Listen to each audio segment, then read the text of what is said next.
शरीर को सुखाने जैसे कठोर तप से नष्ट होता है। अतः सुख चाहने वाले पुरुष को देवताओं की पूजा करते और ब्राह्मणों को दान देने से पाप से बचते ही तीर्थ में निवास करना चाहिए।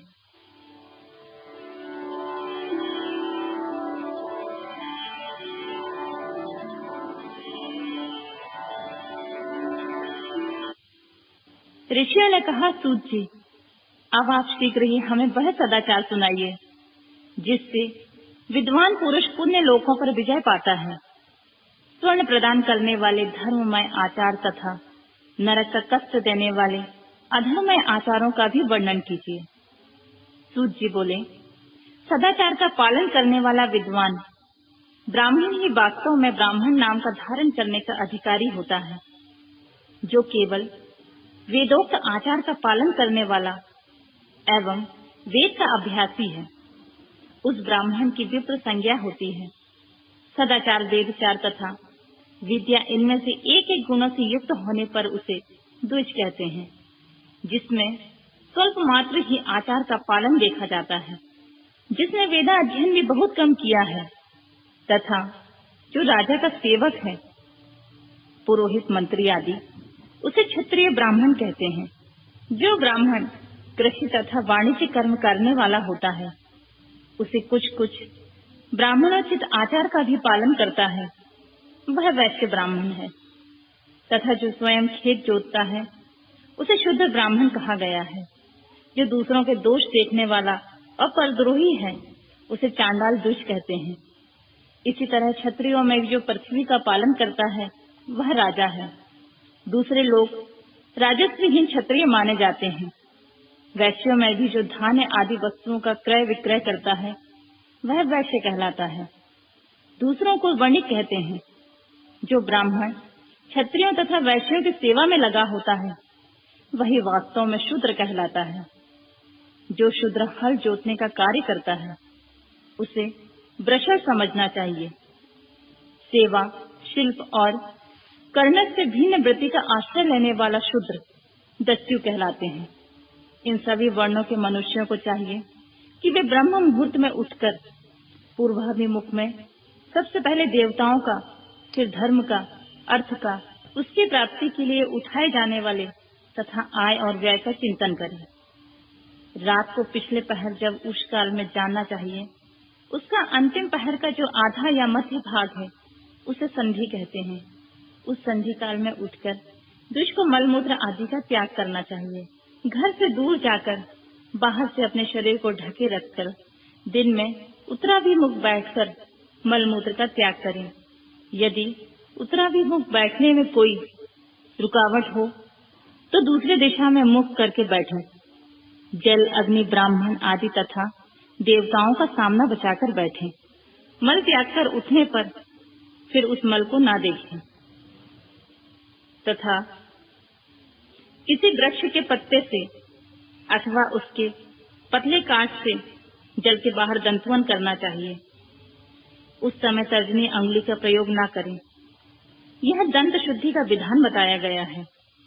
तदनंतर जल संबंधी देवताओं को नमस्कार करके मंत्र पाठ करते हुए जलाशय में स्नान करें।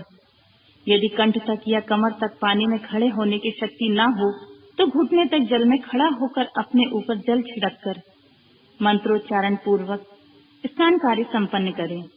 विद्वान पुरुष को चाहिए कि वहाँ तीर्थ जल से देवता आदि का स्नानांग तर्पण भी करें।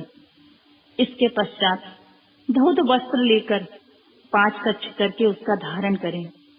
साथ ही कोई उत्तरीय भी धारण कर ले, क्योंकि संध्या बंधन आदि सभी कर्मों में उसकी आवश्यकता होती है। नदी आदि तीर्थों में स्नान करने पर स्नान संबंधी उतारे हुए वस्त्र वहां न धोएं। स्नान के पश्चात विद्वान पुरुष भीगे हुए उस वस्त्र को बावड़ी में कुएं के पास अथवा घर आदि में ले जाएं। वहां पत्थर पर या स्थल पर जल में अच्छी तरह धोकर उस वस्त्र को निचोड़ें। जो वस्त्र को निचोड़ने से जो जल गिरता है, वह एक श्रेणी के पितरों की तृप्ति के लिए होता है। इसके बाद जवाली उपनिषद में बताए गए अग्र रीति मंत्र से भस्म लेकर उसके द्वारा त्रिपुंड्र लगाएं। इस विधि का पालन न किया जाए, इसके पूर्व ही यदि जल में भस्म गिर जाए तो गिराने वाला नरक में जाता है।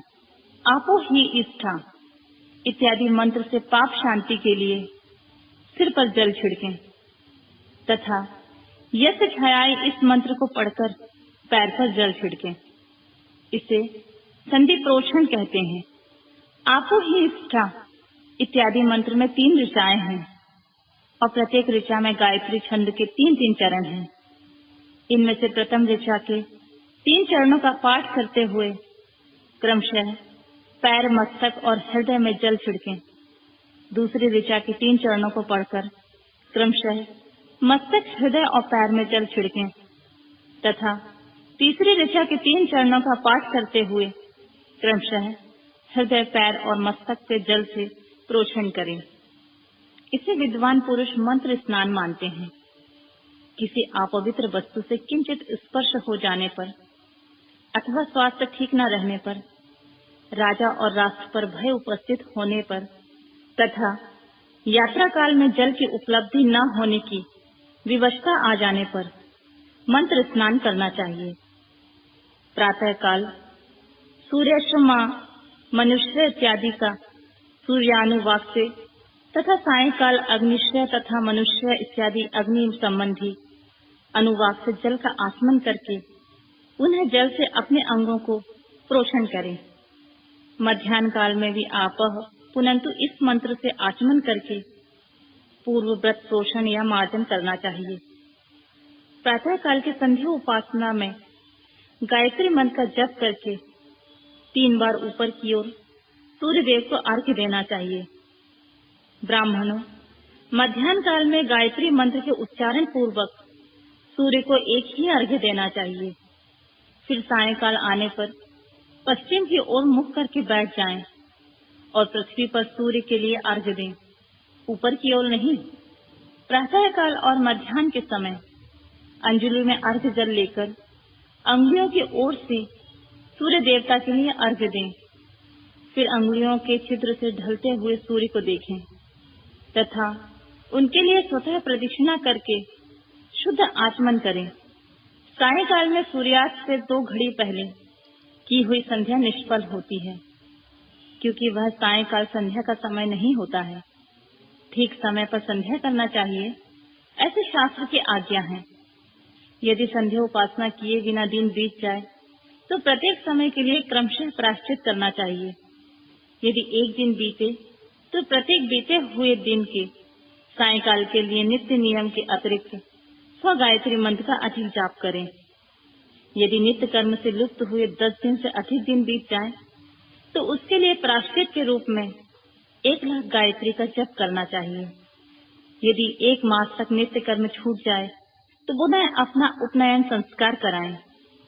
अर्थ सिद्धि के लिए ईश, गौरी, कार्तिकीय, विष्णु, ब्रह्मा, चंद्रमा और यम का तथा ऐसे ही अन्य देवताओं का भी शुद्ध जल से तर्पण करें। फिर तर्पण कर्म को ब्रह्मार्पण करके शुद्ध आचमन करें।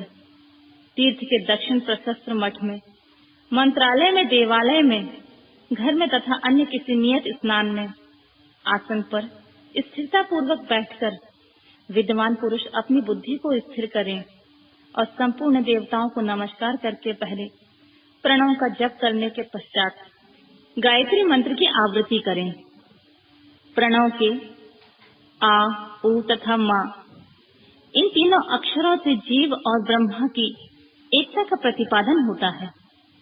इस बात को जानकर प्रणव ओम का जप करना चाहिए।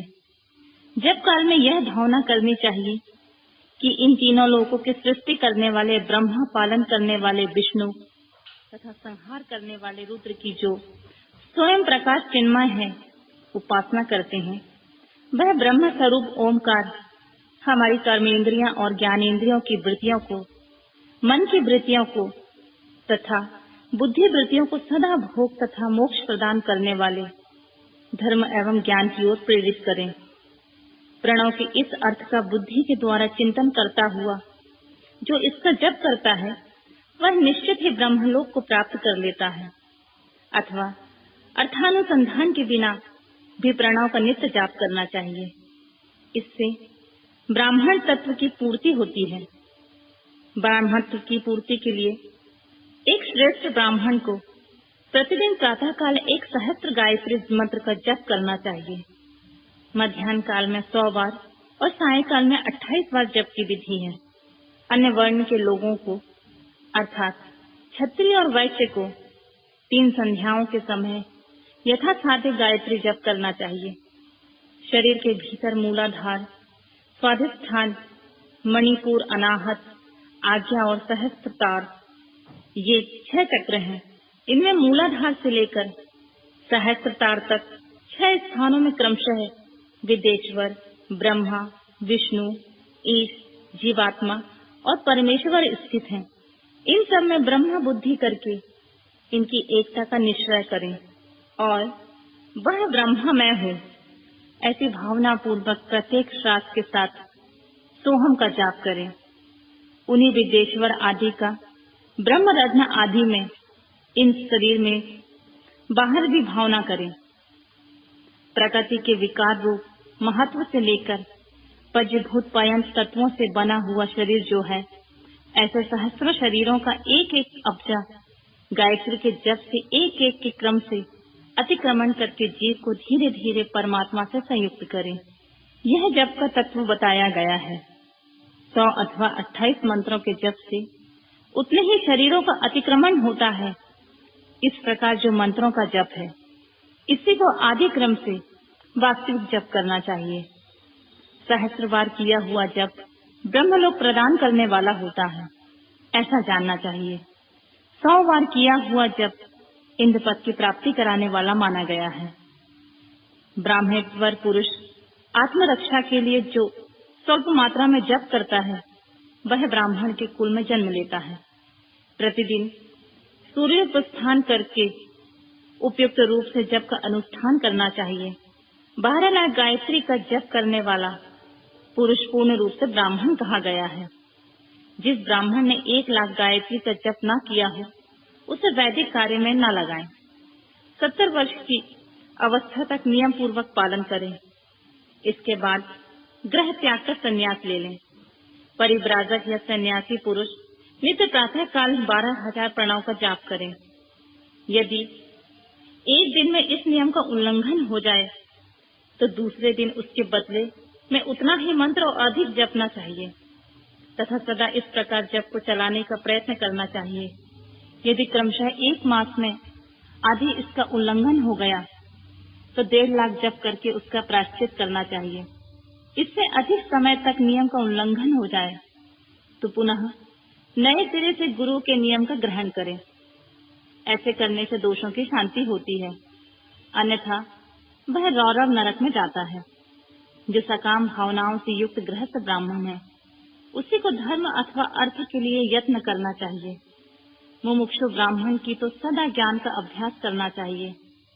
धर्म से अर्थ की प्राप्ति होती है, अर्थ से भोग सुलभ होता है, फिर उस भोग से वैराग्य की सद्भावना होती है। धर्म पूर्वक उपार्जित धन से जो भोग प्राप्त होता है, उससे एक दिन अवश्य वैराग्य का उदय होता है। धर्म के विपरीत अधर्म से उपार्जित हुए धन के द्वारा जो भोग प्राप्त होता है, उससे भोगों के प्रति आसक्ति उत्पन्न होती है।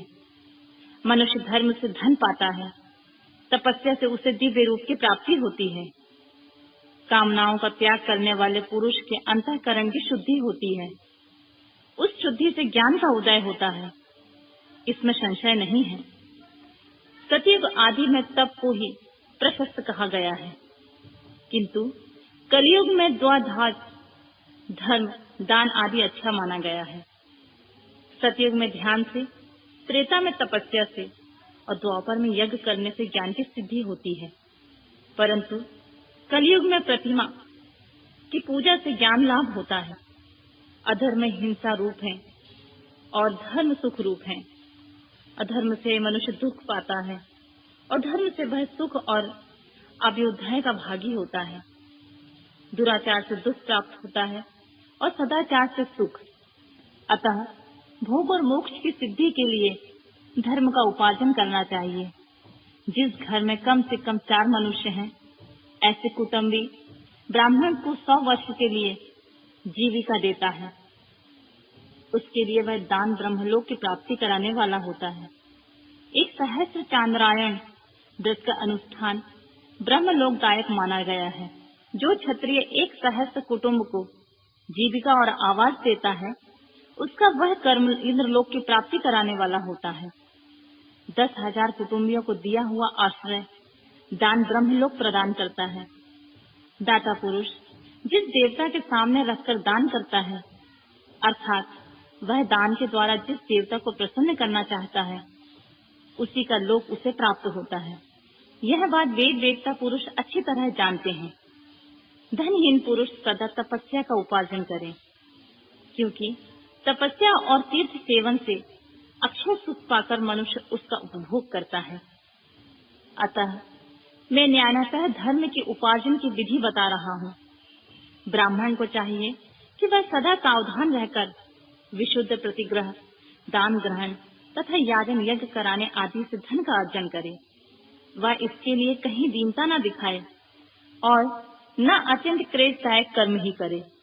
क्षत्रिय बाहुबल से धन का उपार्जन करे और वैश्यकृति और गौरक्षा से न्यायोपार्जित धन का दान करने से दाता को ज्ञान की सिद्धि प्राप्त होती है। ज्ञान सिद्धि द्वारा पुरुषों को गुरु कृपा, मोक्ष सिद्धि सुलभ होती है। मोक्ष से स्वरूप की सिद्धि प्राप्त होती है, जिससे मुक्त पुरुष परमानंद का अनुभव करता है। गृहस्थ पुरुष को चाहिए कि वह धन धान्य आदि सब वस्तुओं का दान करे। वह तृष्णानिवृत्तियों के लिए जल तथा क्षुधा रूपी रोग की शांति के लिए सदा अन्न दान करे। खेत, धान्य, कच्चा अन्न तथा भक्ष्य भोज, लोह तथा चौन्य, ये 4 प्रकार के सिद्ध अन्न दान करने चाहिए। जिसके अन्न को खाकर मनुष्य जब तक कथा श्रवण आदि सत्कर्म करने का पालन करता है, उतने समय तक उसके किए हुए पुण्य फल का आधा भाग दाता को मिल जाता है। इसमें कोई संशय नहीं है। दान लेने वाला पुरुष दान में प्राप्त हुए वस्तु का दान तथा तपस्या करके अपने प्रति ग्रह जनित पाप की शुद्धि कर लेता है, अथवा उसे रौरव नरक में गिरना पड़ता है। अपने धन के 3 भाग करें। एक भाग धर्म के लिए, दूसरा भाग वृद्धि के लिए और तीसरा भाग अपने उपभोग के लिए। नित्य, नैमित्तिक और काव्य, ये 3 प्रकार के कर्म धर्मार्थ रखे हुए धन से करें।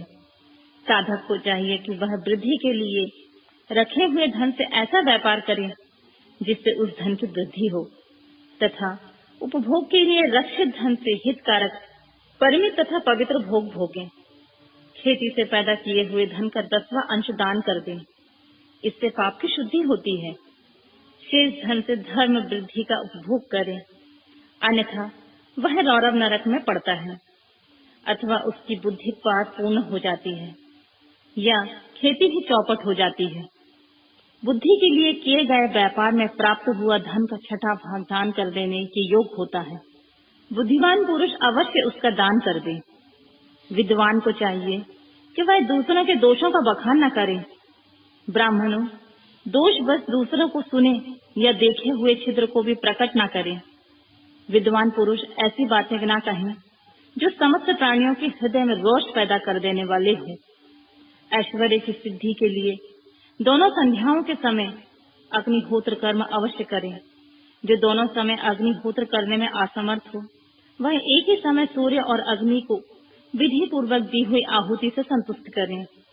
चावल, धान्य, घी, फल, कंद, इनके द्वारा विधि पूर्वक थाली पाक बनाएं तथा यथोचित रीति से सूर्य और अग्नि को अर्पित कर दें।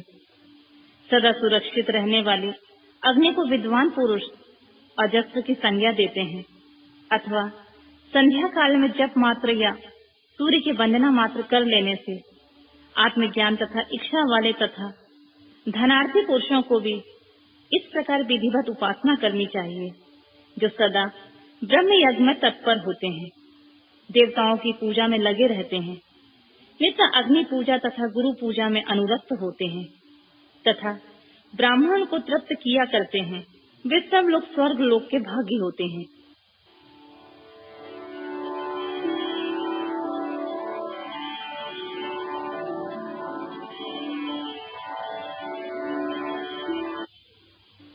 ऋषियों ने कहा, प्रभु, अग्नि यज्ञ, देव यज्ञ, ब्रह्म यज्ञ, गुरु पूजा तथा ब्रह्म तृप्ति का हमारे समक्ष क्रमशः वर्णन कीजिए। सूत जी बोले, महर्षियों, गृहस्थ पुरुष अग्नि के सायंकाल और प्रातः काल जो चावल आदि का द्रव्य में आहुति देता है उसी को अग्नि यज्ञ कहते हैं। जो ब्रह्मचर्य आश्रम में स्थित है उन ब्रह्मचारियों के लिए समिधा का आधान ही अग्नि यज्ञ है। वे समिधा का ही अग्नि में हवन करें। ब्राह्मणों, ब्रह्मचर्य आश्रम में निवास करने वाले द्विजों का जब तक विवाह न हो जाए और वे उपासना अग्नि की प्रतिष्ठा न कर ले तब तक उनके लिए अग्नि में समिधा की आहुति, व्रत आदि का पालन तथा विशेष यजन आदि ही कर्तव्य है। उनके लिए यह अग्नि यज्ञ है। द्विजों, जिन्होंने ब्रह्मा अग्नि को विसर्जित करके अपनी आत्मा में ही अग्नि का आरोप कर लिया है, ऐसे वानप्रस्थियों और सन्यासियों के लिए यही हवन या अग्नि यज्ञ है और वे विहित समय पर हितकर, परिमित और पवित्र अन्न का भोजन कर लें। ब्राह्मणों, सायंकाल अग्नि के लिए दी हुई आहुतियां संपत्ति प्रदान करने वाली होती हैं, ऐसा जानना चाहिए। और प्रातः काल सूर्य देव को दी हुई आहुति आयु की वृद्धि करने वाली होती है। यह बात अच्छी तरह समझ लेनी चाहिए। दिन में अग्नि देव सूर्य में ही प्रविष्ट हो जाते हैं, अतः प्रातः काल सूर्य को दी हुई आहुति भी अग्नि यज्ञ के ही अंतर्गत है। इस प्रकार यह अग्नि यज्ञ का वर्णन किया गया है। इंद्र आदि समस्त देवताओं के उद्देश्य से अग्नि में जो आहुति दी जाती है उसे देव यज्ञ समझना चाहिए। इस थाली पाक आदि यज्ञों को देव यज्ञ ही मानना चाहिए। लौलिक यज्ञ में प्रतिष्ठित जो चूर्णकर्णन आदि संस्कार निमित्तिक हवन कर्म है, उन्हें भी देव यज्ञ के अंतर्गत ही जानना चाहिए। अब ब्रह्म यज्ञ का वर्णन सुनो। द्विजों को चाहिए कि वह देवताओं की तृप्ति के लिए निरंतर ब्रह्म यज्ञ करे। वेदों के जो नित्य अध्ययन या स्वाध्याय होता है उसी को ब्रह्म यज्ञ कहा जाता है। प्रातः नित्य कर्म के अनंतर सायंकाल तक ब्रह्म यज्ञ किया जा सकता है। उसके बाद रात में इसका विधान नहीं है। अग्नि के बिना देव यज्ञ कैसे संपन्न होगा, इसे तुम लोग बड़ी श्रद्धा से और आदर पूर्वक सुनो। सृष्टि के आरंभ में सर्वज्ञ, दयालु और सर्वसमर्थ महादेव जी ने समस्त लोगों को उपकार के लिए वारों की कल्पना की और वे भगवान शिव संसार रूपी रोगों को दूर करने के लिए वैद्य हैं, सबके ज्ञाता तथा समस्त औषधों के औषध हैं। उन भगवान ने पहले अपने वार की कल्पना की जो आरोग्य प्रदान करने वाला होता है। तत्पश्चात अपनी माया शक्ति का वार बनाया जो संपत्ति प्रदान करने वाला होता है। जन्म काल में दुर्गति ग्रस्त बालक की रक्षा के लिए उन्होंने कुमार के वार की रचना की। तत्पश्चात सर्वसमर्थ महादेव ने आलस्य और पाप की निवृत्ति तथा समस्त लोगों के हित करने की इच्छा से लोक रक्षक भगवान विष्णु का वार बनाया। इसके बाद सबके स्वामी भगवान शिव ने पुष्टि और रक्षा के लिए आयुकर्ता त्रिलोकस्ता परमेश्वरी ब्रह्मा का आयुष कारक वार बनाया, जिससे संपूर्ण जगत के आयुष की सिद्धि हो सके। इसके बाद तीनों लोकों की वृद्धि के लिए पहले पुण्य पाप रचना हो जाने पर उनके करने वाले लोगों को शुभ फल देने के लिए भगवान शिव ने इंद्र और यम के वारों का निर्माण किया। ये दोनों वार क्रमशः भोग देने वाले तथा लोगों को मृत्यु भय से दूर कराने वाले हैं। इसके बाद सूर्य आदि 7 ग्रहों को जो अपने ही स्वरूप भूत तथा प्राणियों के लिए सुख दुख के सूचक हैं, भगवान शिव ने उपयुक्त 7 वारों का स्वामी निश्चित किया। वे सब के सब ग्रह नक्षत्रों के ज्योतिर्मय मंडल में प्रतिष्ठित हैं। शिव के वार या दिन में स्वामी सूर्य हैं। शक्ति संबंधी वार के स्वामी सोम हैं। कुमार संबंधी दिन के अधिपति मंगल हैं। विष्णु वार के स्वामी बुध हैं। ब्रह्मा जी के वार के अधिपति बृहस्पति हैं। इंद्र वार के स्वामी शुक्र और यम वार के स्वामी शनिश्चर हैं। अपने अपने वार में हुई उन देवताओं की पूजा उनके अपने अपने फल को देने वाली होती है। सूर्य आरोग्य के और चंद्रमा संपत्ति के दाता हैं। मंगल व्याधियों को निवारण करते हैं, बुध पुष्टि देते हैं, बृहस्पति आयु की वृद्धि करते हैं, शुक्र भोग देते हैं और शनिश्चर मृत्यु का निवारण करते हैं। ये 7 वारों के क्रमशः फल बनाए गए हैं जो उन देवताओं की प्रीति से प्राप्त होते हैं। अन्य देवताओं का भी पूजा का फल देने वाले भगवान शिव ही हैं। देवताओं की प्रसन्नता के लिए पूजा के 5 प्रकार की ही पद्धति बनाई गई है। उन देवताओं के मंत्रों का जप यह पहला प्रकार है। उनके लिए होम करना दूसरा, दान करना तीसरा, तप करना चौथा, किसी वेदी पर प्रतिमा पर अग्नि में अथवा ब्राह्मण के शरीर में आराध्य देवता की भावना करके 16 उपचारों से उनकी पूजा या आराधना करना 5वां प्रकार है। इनमें पूजा का उत्तरोत्तर आधार श्रेष्ठ है। पूर्व के अभाव में उत्तरोत्तर आधार का अवलंबन करना चाहिए। दोनों नेत्रों तथा मस्तक के रोग में कुछ कुष्ठ रोग की शांति के लिए भगवान सूर्य की पूजा करके ब्राह्मणों को भोजन कराएं। तदंतर 1 दिन, 1 मास, 1 वर्ष अथवा 3 वर्ष तक लगातार ऐसा साधन करना चाहिए। इससे यदि प्रबल प्रारब्ध का निर्माण हो जाए तो रोग एवं जरा आदि रोगों का नाश हो जाता है। इष्ट देव के नाम मंत्रों का जाप आदि साधन वार आदि के अनुसार फल देते हैं। रविवार को सूर्य देव के लिए, अन्य देवताओं के लिए तथा ब्राह्मणों के लिए विशिष्ट वस्तु अर्पित करें। यह साधन विशिष्ट फल देने वाला होता है तथा इसके द्वारा विशेष रूप से पापों की शांति होती है। सोमवार को विद्वान पुरुष संपत्ति की प्राप्ति के लिए लक्ष्मी आदि की पूजा करें तथा सपत्नीक ब्राह्मण को घृतपक अन्न का भोजन कराएं। मंगलवार को रोगों की शांति के लिए काली आदि की पूजा करें तथा उड़द, मूंग और अरहर की दाल आदि से युक्त अन्न भोजन ब्राह्मणों को कराएं। बुधवार को विद्वान पुरुष दही युक्त अन्न से भगवान विष्णु का पूजन करें। ऐसा करने से सदा पुत्र, मित्र और कलत्र आदि की पुष्टि होती है। जो दीर्घायु होने की इच्छा रखता है वह गुरुवार को देवताओं की पुष्टि के लिए वस्त्र, यज्ञोपवीत तथा घृत मिश्रित खीर से यजन पूजन करे। भोग की प्राप्ति के लिए शुक्रवार को एकाग्रचित होकर देवताओं का पूजन करना चाहिए और ब्राह्मणों की तृप्ति के लिए शुद्ध युक्त भोजन दे। इस प्रकार स्त्रियों की प्रसन्नता के लिए सुंदर वस्त्र आदि का विधान करे। शनिश्चर अपमृत्यु का निवारण करने वाला होता है। उस दिन बुद्धिमान पुरुष रुद्र आदि की पूजा करे। तिल के होम से, दान से देवताओं को संतुष्ट करके ब्राह्मणों को तिल मिश्रित अन्न भोजन कराएं। जो इस तरह देवताओं की पूजा करेगा वह आरोग्य आदि का फल का भागी होगा। देवताओं के नित्य पूजन, विशेष पूजन, स्नान, दान, जप, होम तथा ब्राह्मण तर्पण आदि एवं रवि आदि वारों में विशेष तिथि और नक्षत्रों का योग प्राप्त होने पर विभिन्न देवताओं के पूजन में सर्वज्ञ जगदीश्वर भगवान शिव ही उन देवताओं के रूप में पूजित हो सब लोगों को आरोग्य आदि फल प्रदान करते हैं। देश, काल, पात्र, द्रव, श्रद्धा और लोकों के अनुसार उनके तारतम्य क्रम का ध्यान रखते हुए महादेव जी आराधना करने वाले लोगों को आरोग्य आदि का फल देते हैं। शुभ मांगलिक कर्म के आरंभ में और अशुभ अंत्योक्ति आदि कर्मों के अंत में तथा जन्म नक्षत्रों के आने पर गृहस्थ पुरुष अपने घर में आरोग्य आदि की समृद्धि के लिए सूर्य आदि ग्रहों का पूजन करे। इससे सिद्ध होता है कि देवताओं का यजन संपूर्ण अभीष्ट वस्तुओं को देने वाला है। ब्राह्मणों का देव यजन कर्म वैदिक मंत्र के साथ होना चाहिए। यहाँ ब्राह्मण शब्द क्षत्रिय और वैश्य का भी उपलक्षण है। शूद्र आदि दूसरों का देव यज्ञ तांत्रिक विधि से होना चाहिए। शुभ फल की इच्छा रखने वाले मनुष्य को 7 ही दिन में अपनी शक्ति के अनुसार सदा देव पूजा करना चाहिए।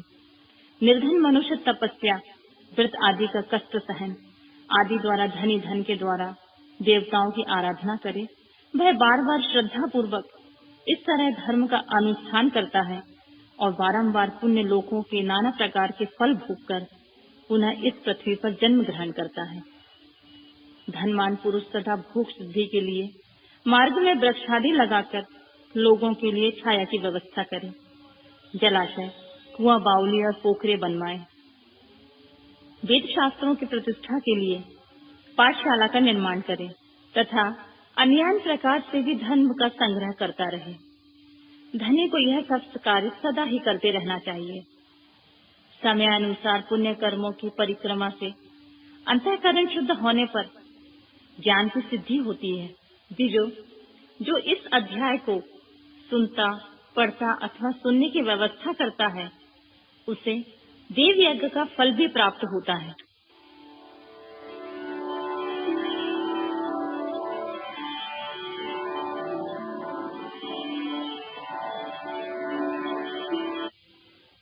देवताओं ने कहा, समस्त पदार्थों के ज्ञाताओं में श्रेष्ठ सूत जी, आप क्रमशः देश काल आदि का वर्णन करें।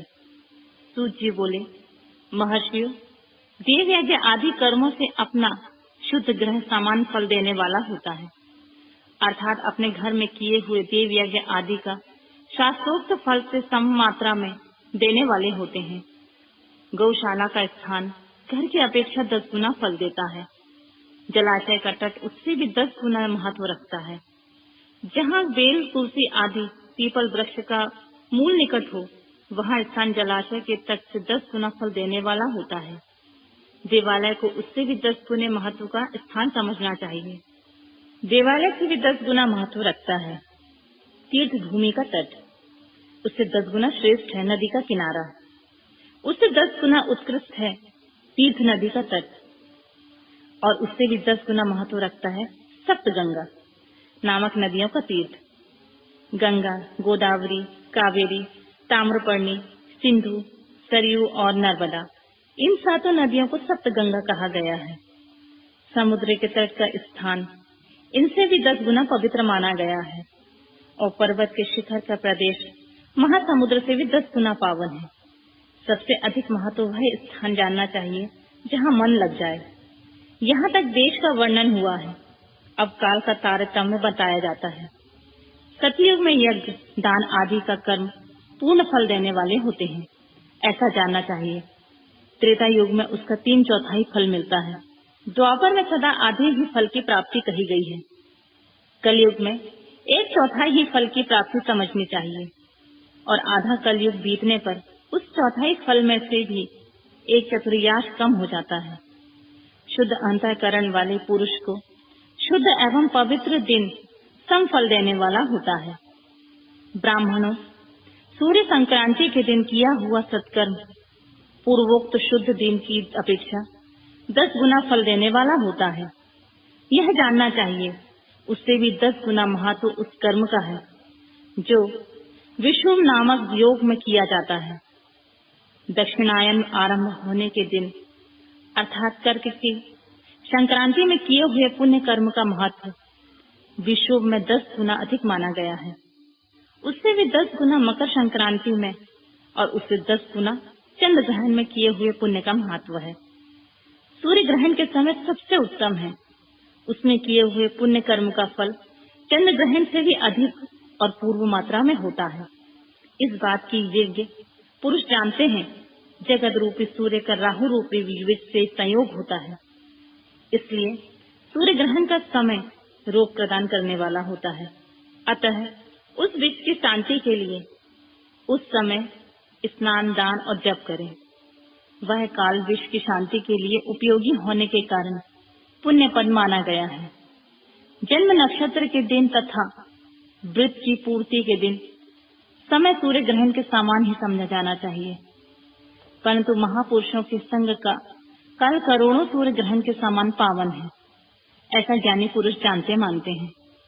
तपोनिष्ठ योगी तथा ज्ञान निष्ठ यति ये पूजा के पात्र हैं, क्योंकि ये पापों के नाश के कारण होते हैं। जिसने 24 लाख गायत्री का जप कर लिया हो, वह ब्राह्मण भी पूजा का उत्तम पात्र है। वह संपूर्ण फलों और भोगों को दान देने में समर्थ है। जो पतन से त्राण करता है अर्थात नरक में गिरने से बचाता है, उसके लिए इसी गुण के कारण शास्त्र में पात्र शब्द का प्रयोग किया गया है। वह दाता का पातक से त्राण करने के कारण पात्र कहलाता है। गायत्री अपने गायक का पतन से त्राण करती है, इसलिए वह गायत्री कहलाती है। जैसे इस लोक में जो धनहीन है, जो दूसरों को धन नहीं देता, जो यहाँ धनवान है वही दूसरों को धन दे सकता है, उसी तरह जो स्वयं शुद्ध और पवित्र आत्मा है वही दूसरे मनुष्यों का त्राण या उद्धार कर सकता है। जो गायत्री का जप करके शुद्ध हो गया है वही शुद्ध ब्राह्मण कहलाता है। इसीलिए दान, जप, ओम और पूजा सभी कर्मों के लिए वही शुद्धि पात्र होता है। ऐसा ब्राह्मण ही दान और रक्षा करने की पात्रता रखता है। स्त्री हो या पुरुष, जो भी भूखा हो वही अन्न दान का पात्र है।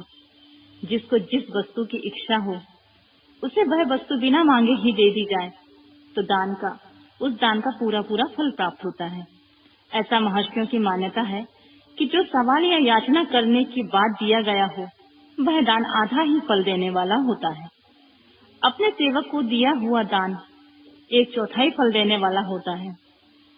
विप्रवरु, जो जाति मात्र से ब्राह्मण है और दीनता पूर्वक व्रत से जीवन बिता रहा है, उसे दिया हुआ धन का दान दाता को इस भूतल पर 10 वर्षों तक भोग प्रदान करने वाला होता है।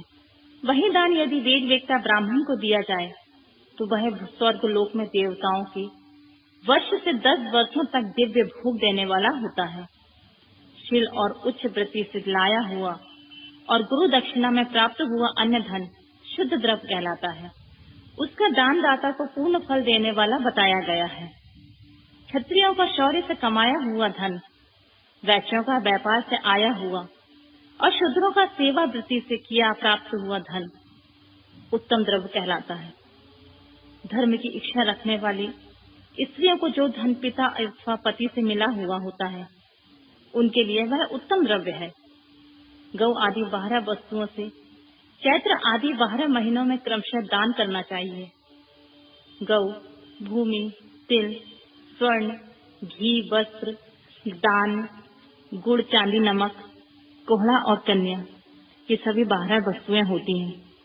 इनमें गौदान से कायिक, वाचिक और मानसिक पापों का निवारण तथा कायिक आदि पुण्य कर्मों की पुष्टि होती है। ब्राह्मणों, भूमि का दान इंद्रलोक और परलोक की प्रतिष्ठा की प्राप्ति कराने वाला होता है। तिल का दान बलवर्धक और मृत्यु का निवारक होता है। सुवर्ण का दान जठार अग्नि को बढ़ाने वाला तथा वीर्यदायक होता है। घी का दान पुष्टिकारक होता है। वस्त्र का दान आयु की वृद्धि कराने वाला होता है, ऐसा जानना चाहिए। धान्य का दान अन्य धन की समृद्धि का कारण होता है। गुड़ का दान मधुर भोजन प्राप्ति कराने वाला होता है। चांदी के दान से वीर्य की वृद्धि होती है। लवण के दान षड्रस भोजन की प्राप्ति कराता है। सब प्रकार का दान सारी समृद्धि के लिए, सिद्धि के लिए होता है। विद्वान पुरुष कुष्मांड के दान को पुष्टिदायक मानते हैं। कन्या का दान आजीवन भोग देने वाला कहा गया है। ब्राह्मणों, वह लोक और परलोक में भी संपूर्ण भोगों की प्राप्ति कराने वाला होता है। विद्वान पुरुष को चाहिए कि जिन वस्तुओं के श्रवण आदि इंद्रियों से तृप्ति होती है उनका सदा दान करे। श्रोत आदि 10 इंद्रियों को जो शब्द आदि इस 10 विषय हैं उनका दान किया जाए तो वे भोगों की प्राप्ति कराते हैं तथा दिशा आदि इंद्रिय देवताओं को संतुष्ट करते हैं। वेद और शास्त्रों के गुरुमुख से ग्रहण करके गुरु के उपदेश से अथवा स्वयं ही बोध कराने के पश्चात जो बुद्धि का यह निश्चय होता है कि कर्मों का फल अवश्य मिलता है, इसी को उच्च कोटि की आस्तिकता कहते हैं। भाई बंधु अथवा राजा के भय से जो आस्तिकता बुद्धि या श्रद्धा होती है वह कनिष्ठ श्रेणी की आस्तिकता है जो सर्वथा दरिद्र है।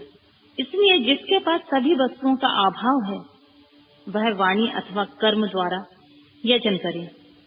मंत्र, स्त्रोत और जप आदि को वाणी द्वारा किया गया यजन समझना चाहिए तथा तीर्थ यात्रा और व्रत आदि को विद्वान पुरुष शारीरिक यजन मानते हैं।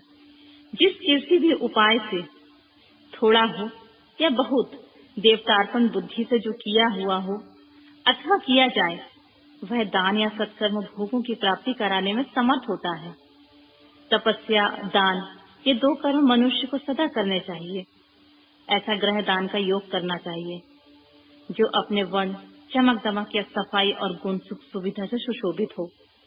बुद्धिमान पुरुष देवताओं की तृप्ति के लिए जो कुछ देते हैं वह अतिशय मात्रा में और सब प्रकार के भोग प्रदान करने वाला होता है। उस दान को विद्वान पुरुष इहलोक और परलोक में उत्तम जन्म तथा सदा सुलभ होने वाला भोग पाता है। ईश्वरार्पण बुद्धि से यज्ञ दान आदि कर्म करके मनुष्य मोक्ष फल का भागी होता है।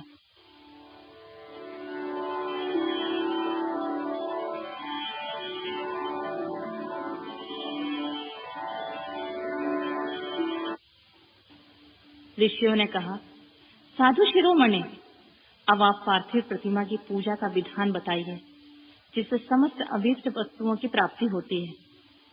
सूत जी बोले, महर्षियों, तुम लोगों ने बहुत उत्तम बात पूछी है।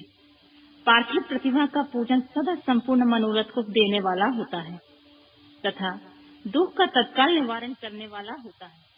मैं उसका वर्णन करता हूँ, तुम लोग उसे ध्यान देकर सुनो। पृथ्वी आदि की बनी हुई देव प्रतिमाओं की पूजा इस भूतल पर अभीष्टदायक मानी गई है। निश्चय ही इसमें पुरुषों का और स्त्रियों का भी अधिकार है।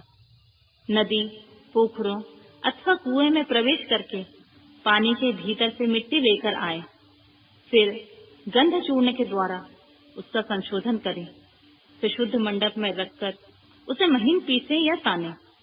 इसके बाद हाथ में प्रतिमा बनाएं और दूध से उसका सुंदर संस्कार करें।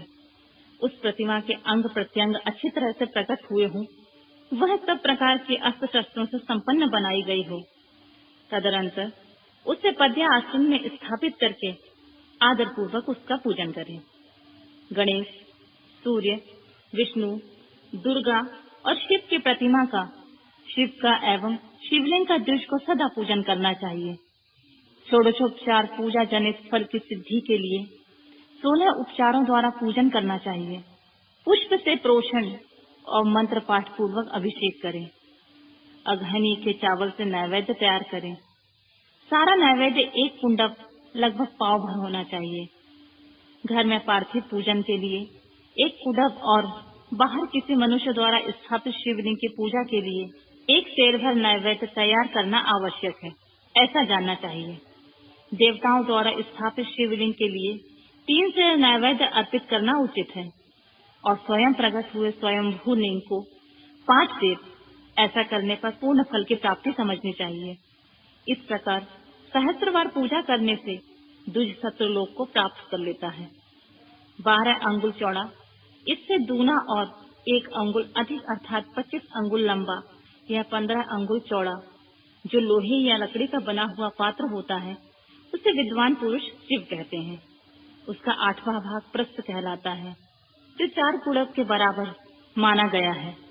मनुष्य द्वारा स्थापित शिवलिंग के लिए 10 प्रस्थ, ऋषियों के द्वारा स्थापित शिवलिंग के लिए 100 प्रस्थ और स्वयंभू शिवलिंग के लिए 1 सहस्त्र प्रस्थ नैवेद्य निवेदन किया जाए तथा जल, तेल आदि एवं गंध द्रव्यों से भी यथा योग्य मात्रा रखी जाए, तो यह उन शिवलिंगों की महापूजा बताई गई है। देवता का अभिषेक करने से आत्मशुद्धि होती है, गंध से पुण्य की प्राप्ति होती है, नैवेद्य लगाने से आयु बढ़ती है और तृप्ति होती है, धूप निवेदन करने से धन की प्राप्ति होती है, दीप दिखाने से ज्ञान का उदय होता है और तांबूल समर्पण करने से भोग की उपलब्धि होती है। इसीलिए स्नान आदि 6 उपचारों को यत्र पूर्वक अर्पित करें। नमस्कार और जप, ये दोनों संपूर्ण अभीष्ट फल को देने वाले होते हैं। इसलिए भोग और मोक्ष की इच्छा रखने वाले लोगों को पूजा के अंत में सदा ही जप और नमस्कार करने चाहिए। मनुष्य को चाहिए कि वह सदा पहले से मन से पूजा करके फिर उन उपचारों से करे। देवताओं की पूजा से उन देवताओं की लोकों की प्राप्ति होती है तथा उनके अवांतर लोक में भी यथेष्ट भोग की वस्तुएं उपलब्ध होती हैं। अब मैं देव पूजा से प्राप्त होने वाले विशेष फलों का वर्णन करता हूँ। तीजो, तुम लोग श्रद्धा पूर्वक सुनो। विघ्नराज गणेश जी की पूजा से भूलोक में उत्तम अभीष्ट वस्तुओं की प्राप्ति होती है। शुक्रवार को श्रावण और भाद्रपद मासों में शुक्ल पक्ष की चतुर्थी को और पौष मास में शतभिषा नक्षत्र के आने पर विधि पूर्वक गणेश जी की पूजा करनी चाहिए। 100 या सहस्त्र दिनों में 100 या सहस्त्र बार पूजा करें। देवता और अग्नि में श्रद्धा रखते हुए किए जाने वाला उनका नित्य पूजा मनुष्यों को पुत्र एवं अभीष्ट वस्तु प्रदान करता है। वह समस्त पापों का शमन तथा भिन्न भिन्न दुष्कर्मों को विनाश करने वाला है। विभिन्न वारों से हुई शिव आदि की पूजा को आत्मशुद्धि प्रदान करने वाली समझना चाहिए। वार या दिन, तिथि, नक्षत्र और योगों का आधार है। समस्त कामनाओं को देने वाला है। उससे बुद्धि और क्षय नहीं होती, इसलिए उसे पूर्ण ब्रह्म स्वरूप मानना चाहिए। सूर्योदय काल से लेकर सूर्योदय काल आने तक एक बार की स्थिति मानी गई है। जो ब्राह्मण आदि सभी वर्णों के कर्मों का आधार है, विहित तिथि के पूर्व भाग में की हुई देव पूजा मनुष्यों को पूर्ण भोग प्रदान करने वाली होती है। यदि मध्याह्न के बाद तिथि का आरंभ होता है तो रात्रि युक्त तिथि का पूर्व भाग पितरों के श्राद्ध आदि कर्म के लिए उत्तम बताया जाता है। ऐसी तिथि का परभाग ही दिन में युक्त होता है, अतः वही देव कर्म के लिए प्रशस्त माना गया है। यदि मध्याह्न काल तक तिथि रहे तो उदय व्यापिनी तिथि को ही देव कार्य में ग्रहण करना चाहिए। इसी तरह शुभ तिथि एवं नक्षत्र आदि ही देव कार्य में ग्राह्य होते हैं। वार आदि का भली भांति विचार करके पूजा और जप आदि करने चाहिए। वेदों में पूजा शब्द की अर्थ की इस प्रकार योजना की गई है। पूजा यते अनेनीति पूजा, यही पूजा शब्द की व्युत्पत्ति है।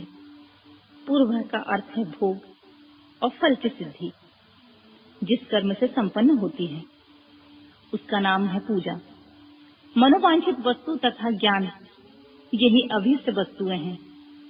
सकाम भाव वाले अभीष्ट भोग अपेक्षित होते हैं और निष्काम भाव वाले अर्थ परमार्थिक ज्ञान, ये दोनों ही पूजा शब्द के अर्थ होते हैं। इन्हें योजना करने से ही पूजा शब्द की सार्थकता है। इस प्रकार लोक और वेद में पूजा शब्द का अर्थ विख्यात है। नित्य और नैमित्तिक कार्य कालांतर में फल देते हैं, किंतु काव्य और कर्म की यदि भली भांति अनुष्ठान हुआ हो तो वह तत्काल फलद होता है। प्रतिदिन एक पक्ष, एक मास और एक वर्ष तक लगातार पूजन करने से उन कर्मों की प्राप्ति होती है और उनसे वैसे ही पापों का क्रमशः क्षय होता है। प्रत्येक मास से कृष्ण पक्ष की चतुर्थी तिथि को की हुई महागणपति की पूजा एक पक्ष के पापों का नाश करने वाली होती है और एक पक्ष तक उत्तम भोग रूपी फल देने वाली होती है।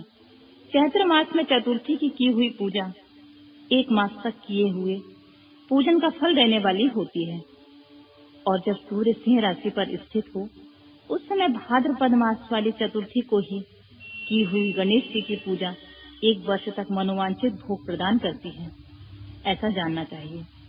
श्रावण मास में रविवार को हस्त नक्षत्र से युक्त सप्तमी तिथि को तथा माघ शंकर सप्तमी को भगवान सूर्य का पूजन करना चाहिए। ज्येष्ठ तथा भाद्रपद मासों के बुधवार को श्रवण नक्षत्र से युक्त द्वादशी तिथि को केवल द्वादशी को ही किया गया भगवान विष्णु का पूजन अभीष्ट संपत्ति देने वाला माना गया है। श्रावण मास में की जाने वाली श्री हरि की पूजा अभीष्ट मनोरथ और आरोग्य प्रदान करने वाली होती है। अंगों एवं उपकरणों सहित पूर्वोक्त गौ आदि 12 वस्तुओं का दान करने से जिस फल की प्राप्ति होती है उसके द्वादशी तिथि में आराधना द्वारा श्री विष्णु की तृप्ति करके मनुष्य प्राप्त कर लेता है।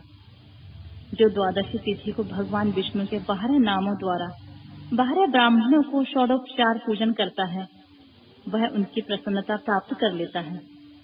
इसी प्रकार संपूर्ण देवताओं के विभिन्न 12 नामों द्वारा किया हुआ 12 ब्राह्मणों का पूजन उन देवताओं को प्रसन्न करने वाला होता है। कर्क की संक्रांति से युक्त श्रावण मास में नवमी तिथि को मृगशिरा नक्षत्र के योग में अंबिका का पूजन करें। वे संपूर्ण मनोवांछित भोगों तथा फलों को देने वाली हैं। ऐश्वर्य की इच्छा रखने वाले पुरुष को उस दिन अवश्य उनकी पूजा करना चाहिए। अश्विन माह में शुक्ल पक्ष की नवमी तिथि संपूर्ण अभीष्ट फल देने वाली होती है। उसी मास के कृष्ण पक्ष की चतुर्दशी को यदि रविवार पड़ा हो तो उस दिन का विशेष महत्व बढ़ जाता है। उसके साथ ही यदि आद्रा और महाआद्रा सूर्य संक्रांति से युक्त आद्रा का योग हो तो उस अवसर पर की हुई शिव पूजा का विशेष महत्व माना गया है। माह कृष्ण चतुर्दशी को की हुई शिव की पूजा संपूर्ण अभिष्ट फल को देने वाली होती है। वह मनुष्यों की आयु बढ़ाती है, मृत्यु कष्ट को दूर हटाती है और समस्त सिद्धियों की प्राप्ति कराती है। जेठ मास में चतुर्दशी को यदि महाआद्रा का योग हो अथवा मार्गशीर्ष मास में किसी भी तिथि को यदि आद्रा नक्षत्र हो तो उस अवसर पर विभिन्न वस्तुओं से बनी हुई मूर्ति के रूप में शिव की जो 16 उपचारों से पूजा करता है उस पुण्यात्मा के चरणों का दर्शन करना चाहिए। भगवान शिव की पूजा मनुष्यों को भोग और मोक्ष देने वाली होती है, ऐसा जानना चाहिए। कार्तिक मास के प्रत्येक वार और तिथि आदि में महादेव का पूजन का विशेष महत्व है। कार्तिक मास आने पर विद्वान पुरुष दान, तप, होम, जप और नियम आदि के द्वारा समस्त देवताओं का षोडशोपचारों द्वारा पूजन करें। उनके पूजन में देव प्रतिमा, ब्राह्मण तथा मंत्रों का उपयोग आवश्यक है। ब्राह्मणों को भोजन कराने से वह पूजन कर्म संपन्न होता है। पूजक को चाहिए कि वह कामनाओं को त्याग कर पीड़ा रहित और देवाराधन में तत्पर रहे। कार्तिक मास में देवताओं का यजन, पूजन समस्त भोगों को देने वाला, व्याधियों को हर लेने वाला तथा भूतों और ग्रहों का विनाश करने वाला होता है। कार्तिक मास के रविवार को भगवान सूर्य की पूजा करने और तेल तथा सूती वस्त्र देने से मनुष्यों के कोढ़ आदि रोगों का नाश होता है। हर्रे, काली मिर्च, वस्त्र और खीरा आदि का दान और ब्राह्मणों की प्रतिष्ठा करने से क्षय के रोग का नाश होता है। दीप और सरसों के दान से मिर्गी का रोग मिट जाता है। कृतिका नक्षत्र से युक्त सोमवार को किया हुआ शिव जी का पूजन मनुष्यों के महान दारिद्र्य को मिटाने वाला और संपूर्ण संपत्ति को देने वाला होता है। घर के आवश्यक सामग्रियों के साथ ग्रह और क्षेत्र आदि का दान करने से उक्त फल की प्राप्ति होती है। कृतिका युक्त मंगलवार को श्री स्कंदन का पूजन करने से तथा दीपक एवं घंटा आदि के दान देने से मनुष्यों को शीघ्र ही वाक सिद्धि प्राप्त हो जाती है। उनके मुंह से निकली हुई हर बात सत्य हो जाती है। कृतिका युक्त बुधवारों को किया हुआ श्री विष्णु जी का यजन तथा दही भात का दान मनुष्यों को उत्तम संतान की प्राप्ति कराने वाला होता है। कृतिका युक्त गुरुवार को धन से ब्रह्मा जी का पूजन तथा मधु, सोना और घी का दान करने से मनुष्य के भोग वैभव की वृद्धि होती है। कृतिका युक्त शुक्रवारों को गजानन गणेश जी की पूजा करने से तथा गंध, पुष्प एवं अन्य का दान देने से मानवों के भोग की पदार्थों की वृद्धि होती है। उस दिन सोना, चांदी आदि का दान करने से बांझा को भी उत्तम पुत्र की प्राप्ति होती है। कृतिका युक्त शनिवार को दिव्य पाकों की वंदना, दिग्गजों, नागों और श्वेतपालों का पूजन, त्रिनेत्रधारी रुद्र, पापहारी विष्णु और ज्ञानदाता ब्रह्मा का आराधन और धन्वंतरी एवं दोनों अश्विन कुमारों का पूजन करने से रोग, दुर्मृत्यु एवं अकाल मृत्यु का निवारण होता है तथा तात्कालिक व्याधियों की शांति हो जाती है। नमक, लोहा, तेल और उड़न आदि का त्रिकुट, सौंठ, पीपल और गोल मिर्च, फल, गंध और जल आदि का, घृत आदि द्रव पदार्थों का और सुवर्ण, मोती एवं कठोर वस्तुओं का दान देने से स्वर्गलोक की प्राप्ति होती है। इनमें से नमक आदि का मान कम से कम 1 प्रस्थ सेर होना चाहिए। सुवर्ण आदि का मान कम से कम 1 पल। धन की संक्रांति से युक्त पौष मास में उषा काल में शिव आदि समस्त देवताओं का पूजन क्रमशः समस्त सिद्धियों को प्राप्ति कराने वाला होता है। इस पूजन के अघनी के चावल से तैयार किए गए हव्य का नैवेद्य उत्तम बताया जाता है। पौष मास में नाना प्रकार के अन्न का नैवेद्य विशेष महत्व रखता है। मार्गशीर्ष मास में केवल अन्न का दान करने वाले मनुष्य को ही संपूर्ण अभीष्ट फलों की प्राप्ति हो जाती है। मार्गशीर्ष मास में अन्न का दान करने वाले मनुष्यों के सारे पाप नष्ट हो जाते हैं। वह अभीष्ट सिद्धि, आरोग्य, धर्म, वेद का सम्यक ज्ञान, उत्तम अनुष्ठान का फल, इहलोक एवं परलोक में महान भोग, अंत में सनातन योग, मोक्ष तथा वेदांत ज्ञान की सिद्धि प्राप्त कर लेता है। जो भोग की इच्छा रखने वाला होता है वह मनुष्य मार्गशीर्ष मास आने पर कम से कम 3 दिन भी उषा काल में अवश्य देवताओं का पूजन करे और पौष मास में पूजन से खाली न जाने दे। उषा काल से लेकर शैगव काल तक और पूषा काल में पूजन का विशेष महत्व माना गया है। पौष मास में पूरे महीने भर जितेंद्रिय और निराहार रहकर द्विज प्रातः काल से मध्याह्न काल तक वेद माता गायत्री का जप करे। तत्पश्चात रात को सोने के समय तक पंचाक्षर आदि मंत्रों का जप करे। ऐसा करने वाला ब्राह्मण ज्ञान पाकर शरीर छूटने के बाद मोक्ष प्राप्त कर लेता है। द्विजेतर नर नारियों को त्रिकाल स्नान एवं पंचाक्षर मंत्र के ही निरंतर जप से विशुद्ध ज्ञान प्राप्त हो जाता है। इस मंत्रों का सदा जाप करने से बड़े बड़े पापों का भी नाश हो जाता है। सदा चराचर जगत बिंदु नाद स्वरूप है, बिंदु शक्ति है और नाद शिव। इस तरह यह जगत शिव शक्ति स्वरूप ही है। नाद बिंदु का और बिंदु इस जगत का आधार है। ये बिंदु और नाद, शक्ति और शिव संपूर्ण जगत के आधार रूप में स्थित है। बिंदु और नाद से युक्त सब कुछ शिव स्वरूप है, क्योंकि वही सबका आधार होता है। आधार में ही अध्यय का समावेश अथवा लय होता है। यही सरलीकरण है। यही सरलीकरण की स्थिति से ही सृष्टि काल की जगत का प्रादुर्भाव होता है। इसमें संशय नहीं है। शिवलिंग बिंदी नाद स्वरूप है, अतः उसे जगत का कारण बताया जाता है। बिंदु देव है और नाद शिव। इन दोनों का संयुक्त रूप ही शिवलिंग कहलाता है। अतः जन्म से संकट से छुटकारा पाने के लिए शिवलिंग की पूजा करनी चाहिए। बिंदु रूपा देवी उमा माता है और नाद स्वरूप भगवान शिव पिता। इन माता पिता को पूजित होने से परमानंद की ही प्राप्ति होती है। अतः परमात्मा का लाभ लेने के लिए शिवलिंग का विशेष रूप से पूजन करना चाहिए। देवी उमा जगत की माता है और भगवान शिव जगत के पिता। जो इनकी सेवा करता है उस पुत्र पर उन दोनों माता पिता की कृपा नित्य अधिकाधिक बढ़ती रहती है। वह पूजक पर कृपा करके उसे अपना आंतरिक ऐश्वर्य प्रदान करते हैं। अतः मुनीश्वरों, आंतरिक आनंद की प्राप्ति के लिए शिवलिंग को माता पिता का स्वरूप मानकर उनकी पूजा करनी चाहिए। भर्ग शिव पुरुष रूप है और भर्गा शिव अथवा शक्ति प्रकृति कहलाती हैं। अव्यक्त आंतरिक अधिष्ठान रूप गर्भ को पुरुष कहते हैं और सुव्यक्त आंतरिक अधिष्ठान भूत गर्भ को प्रकृति। पुरुष आदि गर्भ है। वह प्रकृति रूप गर्भ से युक्त होने के कारण गर्भवान है, क्योंकि वही पुरुष प्रकृति का जनक है। प्रकृति में पुरुष का संयोग होता है।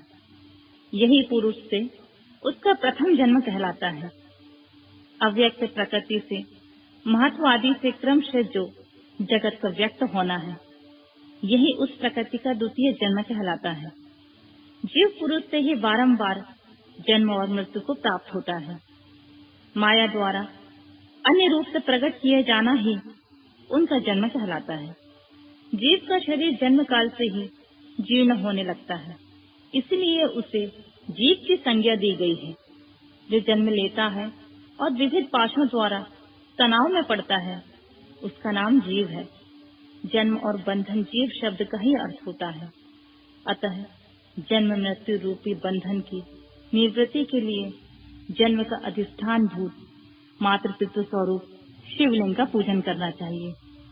गाय का दूध, गाय का दही, गाय का घी, इन तीनों को पूजन के लिए शहद और शक्कर के साथ पृथक पृथक भी रखिए और इन सब को मिलाकर सम्मिलित रूप से पंचामृत से तैयार कर लें। इनके द्वारा शिवलिंग का अभिषेक और स्नान कराएं। फिर गाय के दूध और अन्य से मेल से नैवेद्य तैयार करें। प्रणव मंत्र के उच्चारण पूर्वक उसे भगवान शिव को अर्पित करें। संपूर्ण प्रणव को ध्यान लिंग कहते हैं। स्वयं भूलिंग नाद स्वरूप होने के कारण नादलिंग कहा गया है। यंत्र या अर्धा बिंदु स्वरूप होने के कारण बिंदुलिंग के रूप में विख्यात है। उसमें अचल रूप से प्रतिष्ठित जो शिवलिंग है वह मकार स्वरूप है, इसलिए मकार लिंग कहलाता है। सवारी निकालने आदि के लिए जो चरलिंग होता है उस विकार स्वरूप होने के कारण उकार लिंग कहा गया है। जो पूजा दीक्षा देने में जो गुरु या आचार्य हैं उनका विग्रह आकार का प्रतीक होने का आकार लिंग माना गया है। इस प्रकार आकार, उकार, मकार, बिंदु, नाद और ध्वनि के रूप में लिंग के 6 भेद हैं। इन 6 साधक जीवन मुक्त हो जाता है, इसमें संशय नहीं है।